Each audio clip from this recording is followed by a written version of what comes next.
Kip and Company, the Kip and Company, the Kip and Company, the Kip and Company Entertainment Talk Show. Hello. Welcome back to another episode of the Kip and Company Entertainment Talk Show. I am your host, Kip Evanson, coming at you from Orem, Utah, and I have some company in the studio today. We have Billy and Juliet from the band Memoryfield. How you guys doing? We're doing great. Thanks for having us here. Thanks for being here. It is a pleasure and an honor. We've played a couple of your songs since the very beginning of this show, and we've been looking forward to this interview for a while now. So it's good to have you here. So let's just, Thank you. I don't know if you've listened to the show or if you've gotten any real feeling of what it's like here, but I don't have, as you can see, I don't have really any bullet points or anything. It's just sort of a hangout talk thing. I don't work well with scripted things, so we just sort of wing it and have a conversation. Cool. Well, let's do it then. See what happens. Yeah. So we just like to start from the beginning, though. So where did Memoryfield start? How did you guys meet? Just start from the beginning. How far do you want to go back? You know, we talked a little bit before, and you said that you were in a band before Memoryfield. Let's go ahead and start there. Okay. Well, Juliet and I have known each other since early '90s, and we just started working together, writing songs, and when we decided to get a little bit more serious after we graduated, got our undergrad degrees. Juliet's from Utah, and I'm from Houston, Texas area. But we were here at that time. I think we were living up in Sandy or Midvale, somewhere. Midvale. And I think we were sitting in a restaurant. I remember this, and I just said, why don't we move to Austin, Texas and start a band? Wow. And it was really that quick. Pretty sudden. It was a good restaurant, so Yeah. I was like, sure. The food was amazing. I'm in a good mood. Let's do that. This food makes me want to pack up and leave. Yeah. And so we were young enough at that time and no kids, and we just did it. It was just that simple. We didn't own hardly anything. I think we got it all in the back of one small U-Haul truck, and we headed for Austin, Texas. That would have been about 93. The end of 93. And so we ended up there for about 6 or 7 years, and we did right off the bat started a band. A couple of them, actually. It didn't take long because it's Austin. And it's required that you're in a band. Exactly. When you live in, you must be in a band or you're not welcome. So many musicians out there, and so there was a few different versions of the band, a couple different names, and finally settled on the People, and I got going with writing material and performing. The People, that was the name of the first? No, just got the band. Oh, you got going with the People. Okay, I'm sorry, I the singer misunderstood. and the bass player and the drummer and different people. And we ended up renting a house there because that's what you have to do. It was so expensive. So we rented a house that we could all live in. So that was kind of fun. Right, we had the entire band in a house. In a house. How many of there were you? Well, at that time it was just four. It was just Four, four. yeah. And then there were a couple others that didn't live in the house. Make rehearsals a little easier, though. That's what we did is we found houses with big rooms, and because everybody else was having to rent rehearsal space, but it was fun. It was fun to have a big house and to sort of live that communal lifestyle. And then it's also not fun too. There's things about like annoying things other people do. Exactly. Right. It's annoying enough having one roommate, let alone four, when you're all working together as well. And trying to collect rent and all that. Yeah, it got pretty intense, and it was Austin.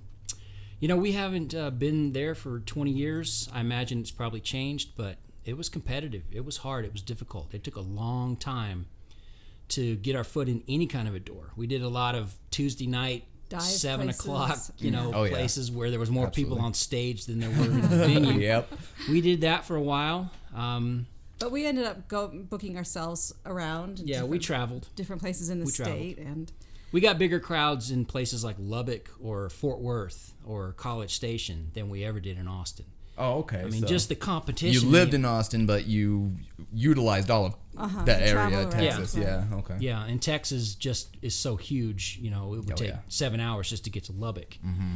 But, like I said, we did that for probably 6 or 7 years. And recorded our first album there. Yeah, we did. And is that album available? I don't think so. Not anymore. Not anymore? Okay. Yeah. For good reason. All right. There's some good songs in there. Yeah. So what are your guys', as far as Memoryfield goes, what are your guys', you have an interesting setup. We'll start with you two particular. What are your guys' positions in the band? I sing a little bit. We both sing, as little as I'm possible. Background vocals. Not really the lead singer types. But he's bass and guitar. Yeah. And I'm keyboards and pretty face. Keyboards, pretty face, bass, and guitar. I also have an average face. An average face. Average face and pretty face. But we write together, and cool. Now, and as far as vocalists go, you just you invite vocalists to come on different songs. Now, do you settle for one vocalist per album, or do you guys work with as far as albums, or do you just do singles? First of all, albums. Who does those anymore? Albums anymore? Exactly. Yeah. I mean, let's be honest. I hope it comes back to that. I do too. Because albums, I think, have a cohesive feel to them, especially if you set out to do it that way. But in this day and age, for like at least the last 7 or 8 years, it's just singles are more the way to go. You know, and they go straight to iTunes, and some are more successful than others. So, really, right now, I think we have a group of friends, colleagues, musician type folk that we kind of circles that we run in, and we just see who's available. And like, for example, we're going to play several songs today, and each one of them is going to have a different vocalist. But cool. Each one of those vocalists has a completely and totally different style. Okay, so for example, at the end of the show today, I think you're going to be playing the Rain Song, which is, of course, the Led Zeppelin cover, and Robin Cage from Park City singing on that. Okay, she has a very powerful voice, and a song like that demands that kind of a voice. But then you got something more like This Charming Man, which is a cover by the Smiths, and we had Callie Crofts singing that. They have equally great voices, but totally different types of voices. Yeah, and so if we had switched those vocalists and asked them to do the other song, the results would not have been the same. Okay. And so, we just kind of think, wow, and sometimes we have to change the key. We just kind of cater to whoever's going to sing it. Now, with the Rain Song, and I guess we should be talking about this later, but Robin Cage sang that in the original key, the original Robert Plant key. But even at the end of it, she was like, wow, his voice is so high. Yeah. And she had a hard time reaching it. She didn't have a hard time, I think, but it was just certainly a challenge. Robert Plant's very high voice. Reach it high, but also loud. She has that rock high and sound. Powerful. And so she did a great job on it. But even at the end of it, she was like, wow, that was a challenge. So do you guys? So you don't stick with one vocal? First of all, you guys perform live.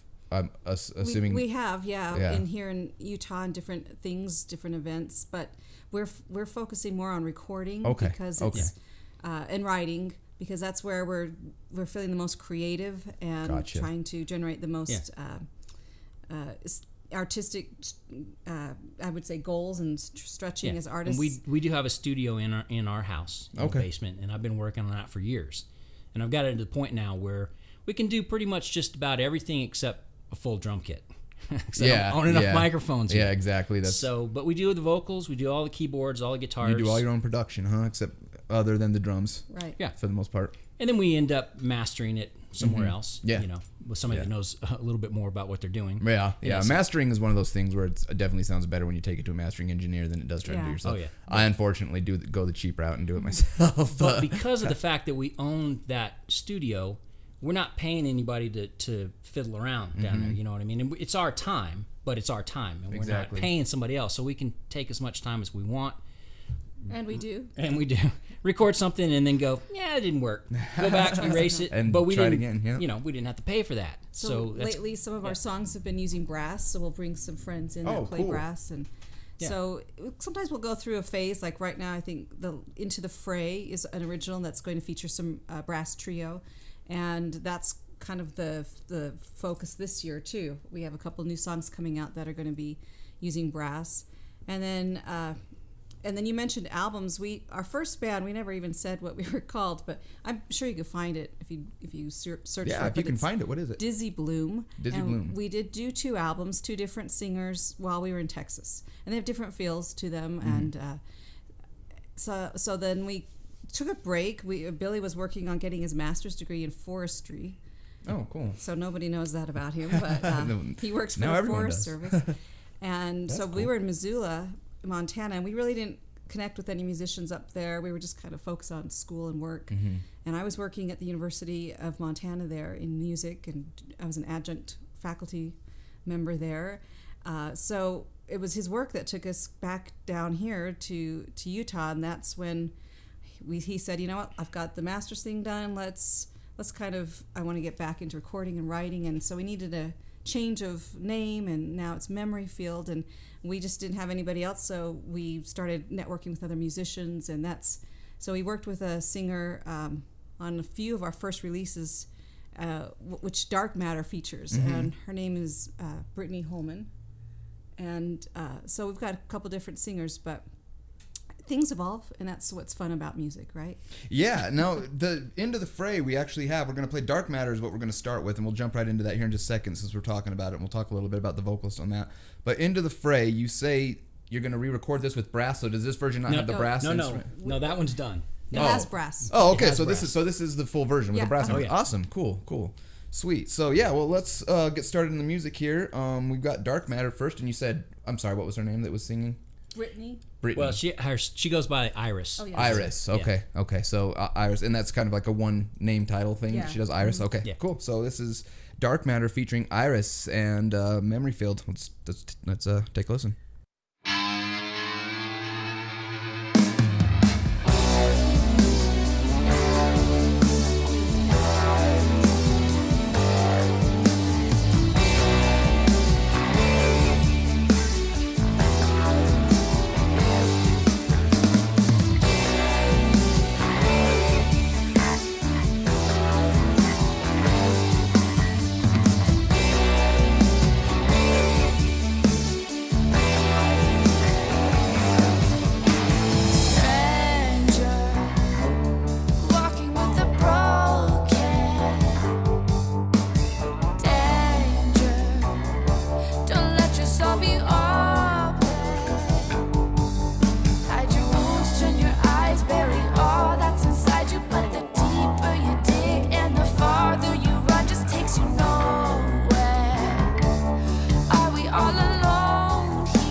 Memoryfield featuring Iris on that track. Awesome stuff, guys. So who does the drumming? Okay, that's Zach Bryant. And I had mentioned earlier Callie Crofts, who also does vocals for us every now and then. And those two are together. They're life partners. Okay, cool. And so, yeah, like I said, we just have kind of a little small nuclear... Is that the right nuclear? Yes. Nucleus. A nuclear group of people. Yes, we all suffer from radiation poisoning. We all have nuclear. But you can see Nuclear. all of us in the flesh on YouTube because there's a video for that. I Yeah, was gonna actually, ask that that. Yeah. video right there would have everybody. Okay. Including Callie playing the bass. Oh, so there's a video to Dark Matter. Yes, there okay. is. Okay, cool. That's good to know. And that's available on YouTube, and Yeah. and you can just go find that under Dark Matter Yes. Memoryfield. And as far as the rest of the music, all your guys' stuff's available on iTunes and all the platforms. I'm assuming Spotify, all that As stuff. far as we know. As far as you know, yeah. Okay, Yes, cool. it is. Yeah, yeah, It is. So- It just magically appears all over. yeah. It does it. Yeah, I know, huh? It's amazing how easy it is to get stuff out these days. We were actually just talking how we hope one day the way of the album will come back rather than all these singles, but for right now, we just embrace what we got. Huh? It seems to be the whole idea of it, of vinyl. Seems every now and then you'll hear, oh, it's making a comeback. It's making a comeback. But it's expensive. Really expensive. It's expensive to make it. Yep, that's what I'm saying. And to have it created. to press Yes. something on a vinyl is very. I've looked into that, and yes, it's very expensive. So, but I hope that it does, and I hope that in fact, I hate to sound all prog rock here or anything, but the whole idea of a concept album. You know, it doesn't even have to be prog rock to be a concept album. Dude, concept album is my goal. I want to Yeah. ask her. That's what I talk about. I want to write a concept Even album. the That's my Beatles thing. you Yep, know, yep. did that. Even Frank Sinatra did Well, that. yeah, Frank You know? Sinatra did have a concept album. Absolutely. Yep. So the idea of a cohesive album of 10 or 12 songs to me is just so much more appealing, and even to produce something like that, because it's like a goal. It's a project. You know. Exactly. It's a beginning, middle, end project Right. story. It's almost Yeah. like writing a book, kind Right. of. And it becomes a time capsule of where you were at that point Yep. in your career, your Yep. life, you know, what you were thinking of. Mm-hmm. Doing singles, not really the same. It's just the way it is now. And I don't, Singles can capture little snippets of how you were feeling when you wrote the Yeah. lyrics for that one specific part. but as far as like a whole album, that's Yeah. exactly what I'm with you on that. and I That's think what an album defines a band over a period of time. Yep. A series of albums. you As know? much as they hate it, where would Pink Floyd be without the Wall? Huh? Are we ever going to have another The Wall? Are we going to have another Dark Side of the Moon? Rogers tried a couple times, but but yeah. So we're moving on into the fray here. We were talking about this. This has some brass instruments in it. Just out of my own curiosity, what instruments are there? Trombone and 2 trumpets. Trombone and 2 trumpets. Cool. Who blew into those things for you? So I work over at UVU in the music department, so I get to Oh. work with a lot of brass Right- players. right I across call the them street? brass kids because cool. they're kids to me. But so I found a couple of guys, and Cameron Bridston is on one, and Nathan Swallow is the trumpet player. Cool. So Cameron plays, and he's got music he's released and stuff too. I just Right. don't have his contact. But we also have a son who is a trumpet player. These guys are married, by the way. Yes, we This are. is husband and wife. Yes, We are. And so we have a son. His name is Cosmo, and he plays the trumpet. He's getting to the point now where he's played enough years that we feel like he's ready to kind of step into the professional world. Oh, so cool. we are actually going to. What are we doing right now that has brass? We're doing a cover song by The Cure, "Boys Don't Cry," just for the fun of it. Yeah. You know what I mean? And So- the Lou Reed song. all right, and the Velvet Underground. We're doing Femme Fatale right now, working on those. And again, like, we work on original material, but just to kind of stay sharp with skills and production and that kind of stuff. When we're working on original material, we're also working on covers that end up getting done a lot faster. Oh yeah. So yeah. anyway, we decided to just drop brass in both of those songs, even though they don't originally have it. I just thought, wonder what would that sound like with a horn trio. So you try it. So we do it. Yeah. Yeah. We're paying for this. Nobody's financing us, so we can do whatever the hell we want. Exactly. Yeah. So yeah, I'm excited to hear this. I love brass, brass instruments in all genres. I think brass is awesome, from Frank Sinatra to the 90s ska to Yeah. Korn even, you know, like some of their songs have some trumpets and stuff in it, and I like it. So, let's go ahead and listen to Into the Fray really quick. And this is Robin featuring Cage. Robin Cage. Okay. Singing vocals on this. Right on. Robin Cage and, I'm sorry, throw their names out one more time. Who's on the brass? Cameron Bridston and Nathan Swallow. Sweet. And Memoryfield. Let's give it a listen. This is Into the Fray.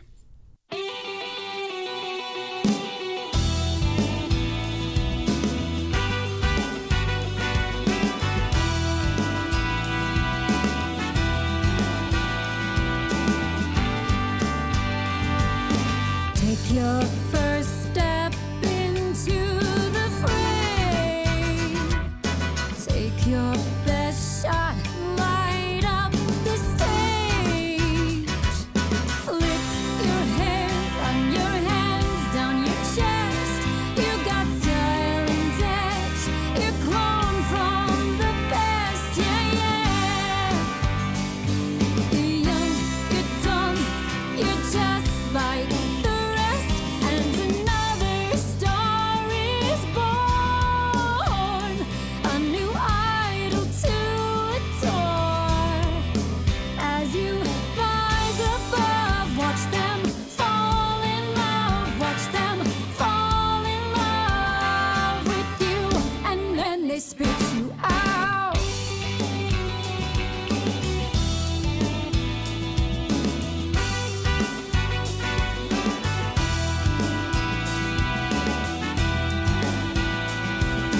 Keep them coming back for the show. Write the songs they already know.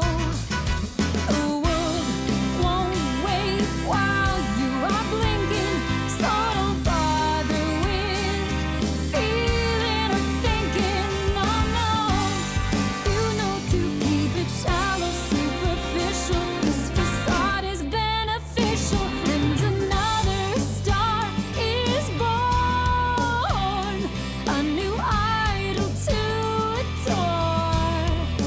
As you rise above, watch them fall in love, watch them fall in love with you, and then they spit you out.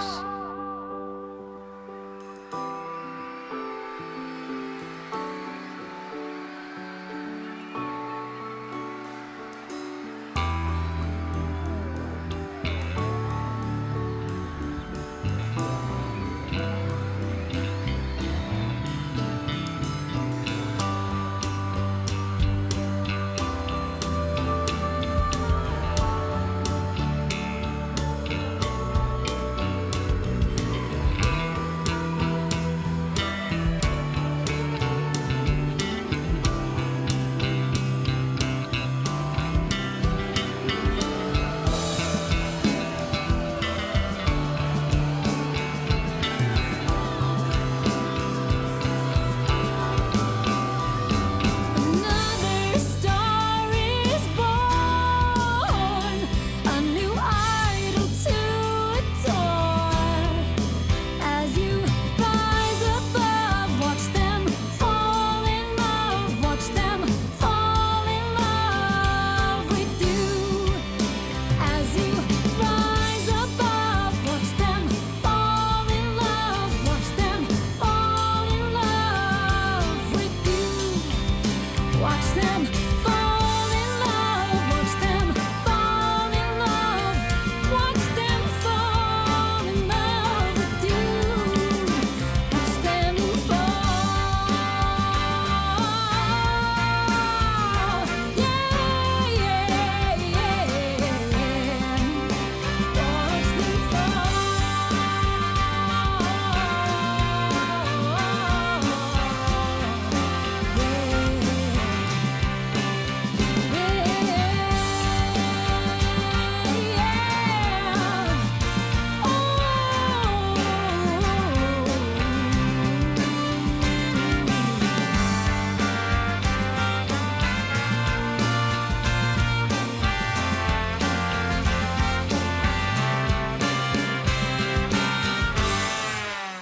Into the Fray. with Memoryfield and Robin Cage. Thank you guys so much again for these awesome songs. So I also wanted to add into that was all of these songs have Zach Bryant on the drums, and we've been working with him for about 4 or 5 years. Oh, now. okay. So all of these have the same drummer, and it's Zach Bryant. Cool. Yeah, cool. So Zach Bryant. He's also from Orem. So he's someone that you are currently working with when you do all your recording. He's the one who drums for you. Cool. Well, hopefully, if you guys get another couple singles out and you come back, he can join you next time, because it sounds like he's a member of the group. So you guys are technically a trio then. I mean, if he's working with you. No, we're still kind of us duo, but we have some people that we've just worked with longer than others. Okay. And he has his own projects. He's got a band. Oh, so he What's isn't. his band, Route 89. He's working with a lot of different. He's just really But basically, into it's band, him and Callie are they are their a own duo. thing. Yeah. Zach and Callie, I think is what they call themselves. So this charming man is up next. Who is the vocalist on this one? Okay, that would be Callie. Okay, so that's Callie, who we were just talking about. Yeah. Okay. And that's another one too. I just want to share with you. A big Smiths fan. Here. Okay. Big Johnny Marr fan. And I saw him in Los Angeles last year, and we're about to go drive down to Las Vegas in May and see him again. Oh, cool. So just massive influence. In fact, that's why I have the guitar that I have, which is a Rickenbacker 360. Yeah. Because I saw Johnny Marr with it. So I had to have cool. one. And I've had it for 30 years now. Oh, really? Yeah, that same guitar. I don't think I've had anything that long except my baby blanket. That's So- cool. So you're a big Smiths fan? Yeah, and now this song has, and like he in general has a reputation of being a very difficult guitarist to copy. He's obviously extremely creative and talented. Now, and I would always read things about how, the hardest song to play by the Smiths is This Charming Man. It's so difficult to play. The rhythm is just crazy, and chords are weird, and all of that is very true. But what I found out was the real trick and the secret to it is that he has 8 different guitars playing in the song. Not all at the same time, but this kind of comes in and out. Yeah, he changed. So he okay. layers his sound, and he always has he uses the guitar like an orchestra instrument. That's cool. And so when I figured out all of the different parts that go along with it, yes, it still took practice. It still was challenging, but I figured out the mystery of why everybody considers that song so difficult to play. It's because they don't realize that there's 8 different guitars going on at different points in the song. And if you're using one, then it's going to be very difficult to play. It would be impossible. You couldn't do everything that he's doing in there. And so I just said, I got to record this. To me, that was just a challenge, and it was fun. And yeah, like I said, it took a lot of practice. But well, the outcome was amazing. I like the way this song turned out a lot. So you said it is. I'm sorry, the vocalist. Callie Crofts. Callie Crofts. I just want to make sure we get all the vocalists straight on all these because they deserve their due credit on here. And we have so many. Yeah, and that's awesome. I love how you guys do that. Now, is that something that just sort of evolved and came that way? Yeah. It wasn't like they planned. It was just something that kind of. You know, I think some of it, I'll just be honest, is we're kind of over the whole let's be in a band thing. I just have to be totally honest. We did that for so long. Sure. And they all kind of peaked and imploded for different reasons. Yeah, there's generally, lots of good, fun band horror stories. Yeah, we're not going to go in because there's not time. Plus, nobody wants to hear it anyway. But I think, and again, you asked, do we play live? Not often. Yeah. You know, because that's really more of a function of a band. Yeah. Really, and we get more bang for the buck out of writing, producing, recording, and releasing material than we do rehearsing to go play a show, which people are going to forget about 20 minutes after they leave. I get that. I think maybe more like 30 minutes. Yeah, 30. At least 30. Depends on how much they drink. And then you're done. And it does take a lot of rehearsal to be a good live band. Yes. So I'm not knocking that. That is part of being a musician. But at this point right now in you guys our are lives, recording musicians right now. We are a little more focused on the studio end of it. And so no, we're not in a band. And asking people to make that kind of a commitment, hey, you know, you want to be in a band? You're almost asking them to get married. That's in a way. That's actually true. And being married to 5 people at one time is you can imagine. Yeah, I don't want to. I'm happy with my one. But so you're not, so you don't like calling yourself a band, but you do we're a band. You do consistently write music together. Yes. Yeah, okay. So that's cool. So I mean, you got lots of stuff here. The core of it is Billy and I, and so we we get their influences, but really we've kind of produced the whole thing in our head. And and these people are always talented, working in other groups. They have their own projects, and they don't want to stop doing that too. Right. And we'd like to use these people because they're professional. So, but when you use professional musicians, they're already involved in their own projects.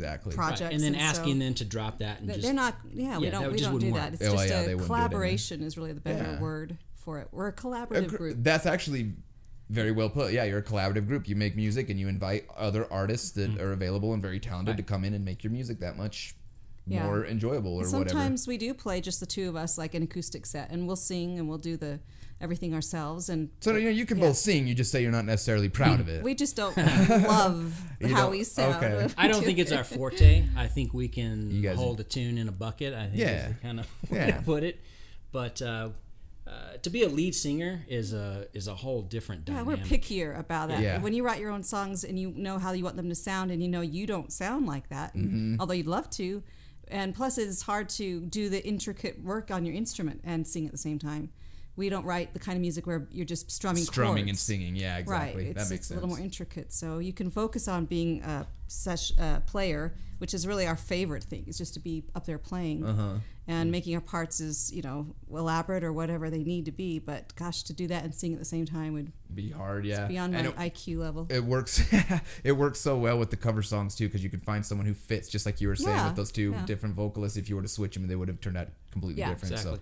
So that's worked out really well for you guys. This is awesome. So let's go ahead and listen to The Charming Man really quick, and we will be right back.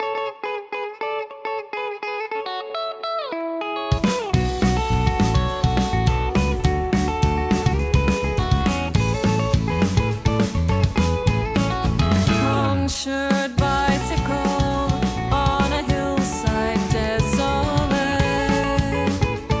Will nature make a man of me? Yeah.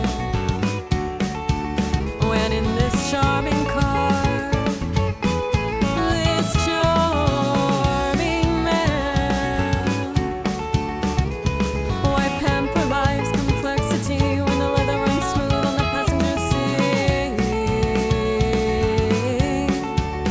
I would go out tonight, but I haven't got a stitch to wear. This man said it's gruesome that someone so handsome should care.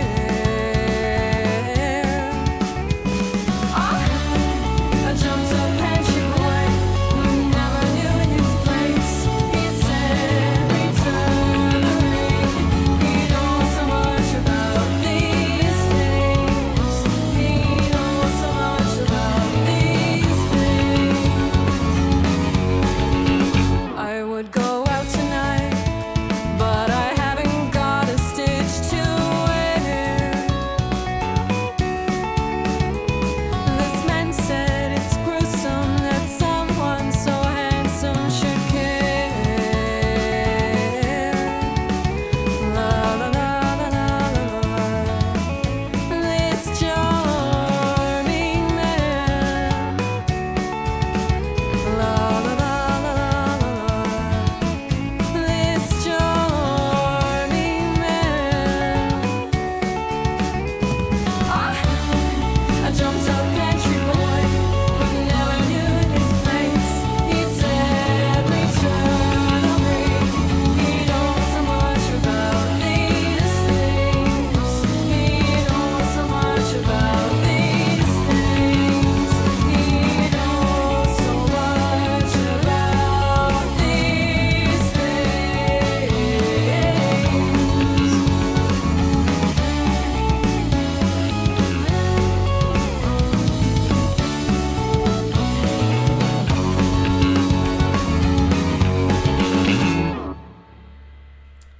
This Charming Man.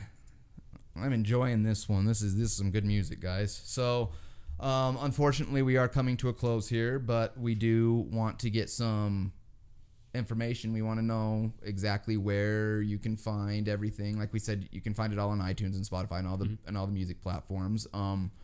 do you have any albums available, like physical copies anywhere, anything like that? Oh, we do.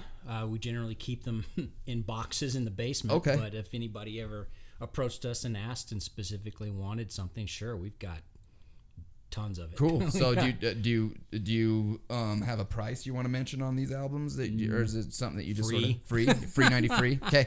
Cool. So you heard it, guys. $3.99. You guys like what you heard, and you like their music, and you want some free stuff. Get a hold of Billy through. How do you guys have a Facebook page that people can go like and get a hold of you through? Sure, absolutely. Memoryfield again is one word. Okay, good to know. Memoryfield is one word, Yep. and they find you on Facebook under just Memoryfield. Yep.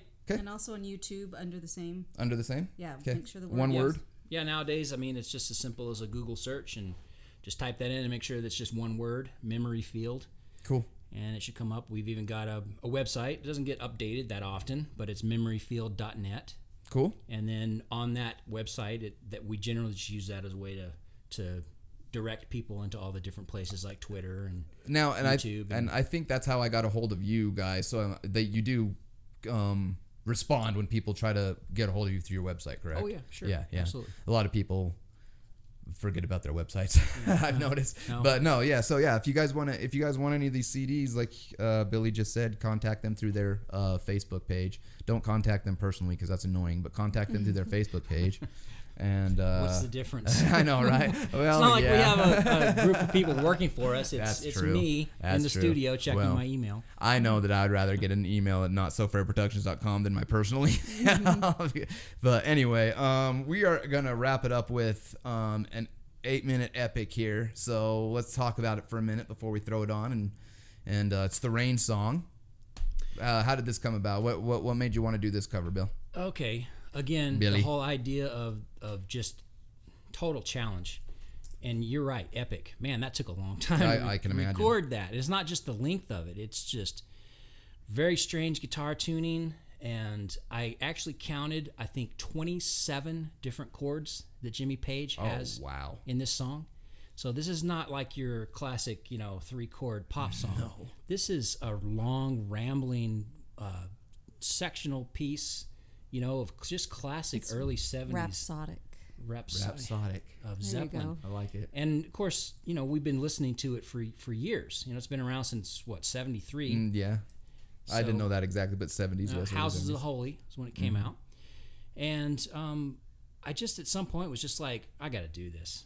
I mean, I got to figure this out, and just figure out all the parts and the bass part and everything or whatever. And it was just something that I'd wanted to do for a long time. And then, of course, I got to the point where I was like, who the heck is going to sing this? Not me, obviously. Yeah. And I think we had talked earlier about how, that would be a hard search for vocalists for that song. well, okay, but and so I just asked Robin Cage, and she was just incredibly excited about it. Absolutely, yeah, let's do it.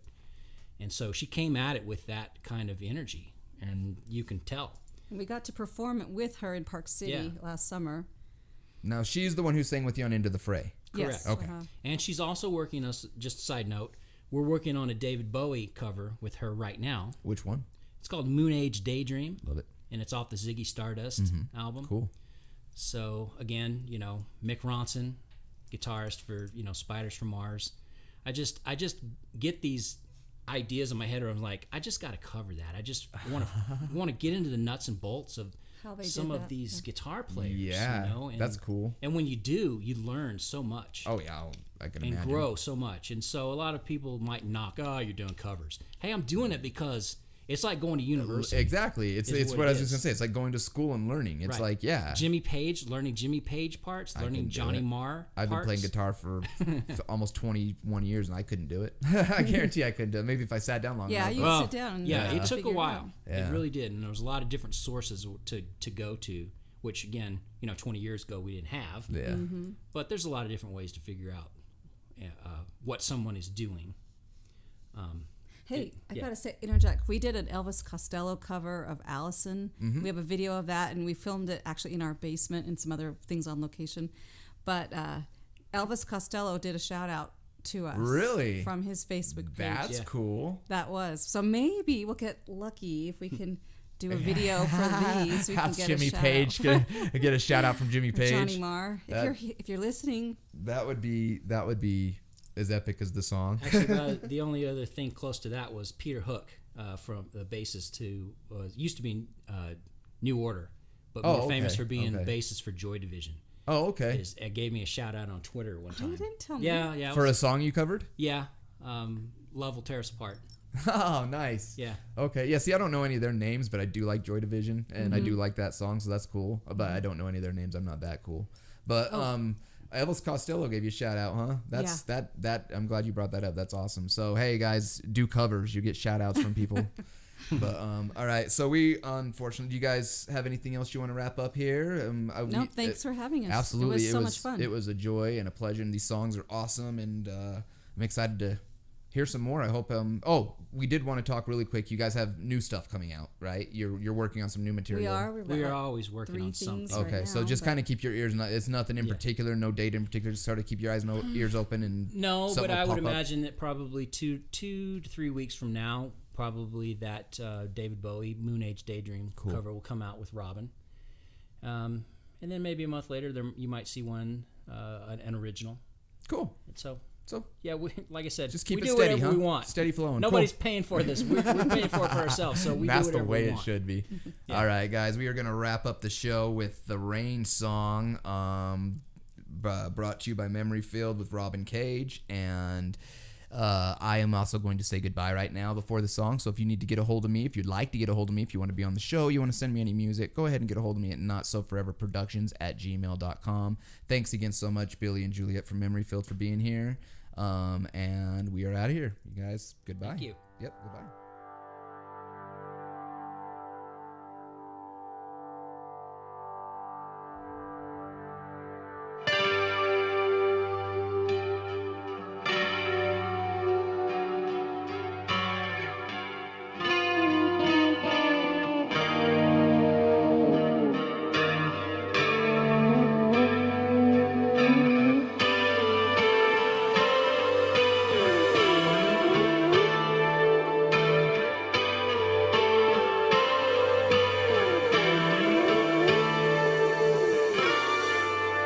It is the springtime of my loving, second season I am to know. You are the sunlight in my growing, so little one I felt before. It isn't hard to feel me glowing. I watched the fire that grew so low.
summer of my smiles.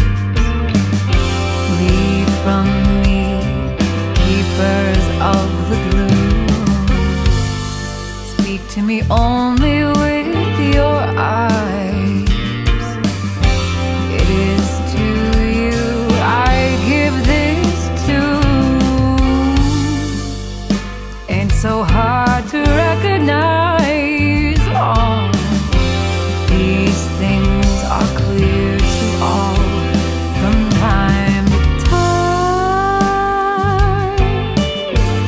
Ooh.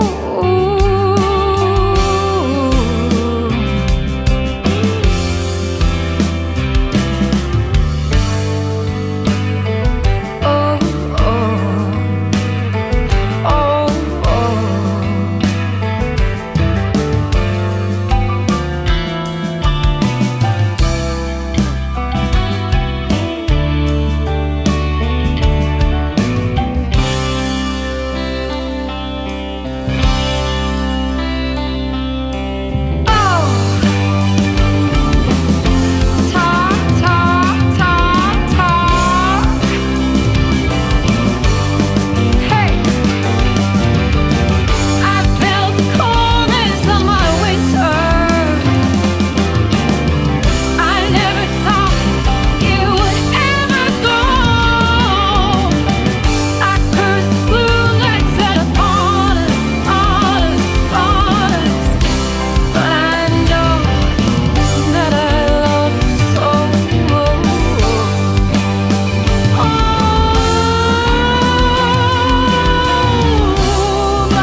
These are the seasons of emotion, and like the wind, they rise and fall. This is the wonder of devotion. I see the torch we all must hold. This is the mystery of the quotient, quotient.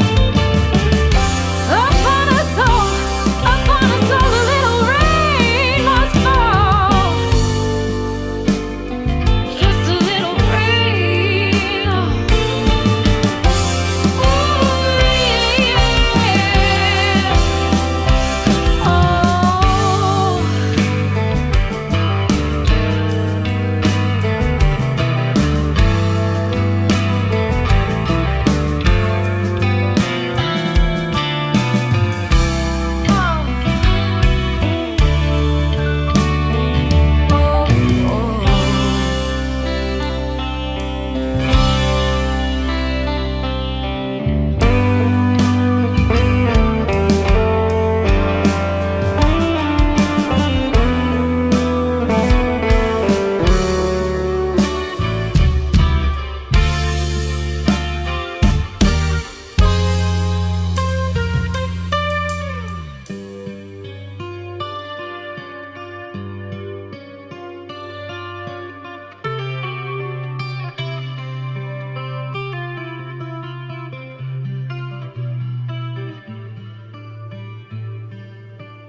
Kid Band Company, the Kid Band Company, the Kid Band Company, the Kid Band Company, Entertainment Talk Show.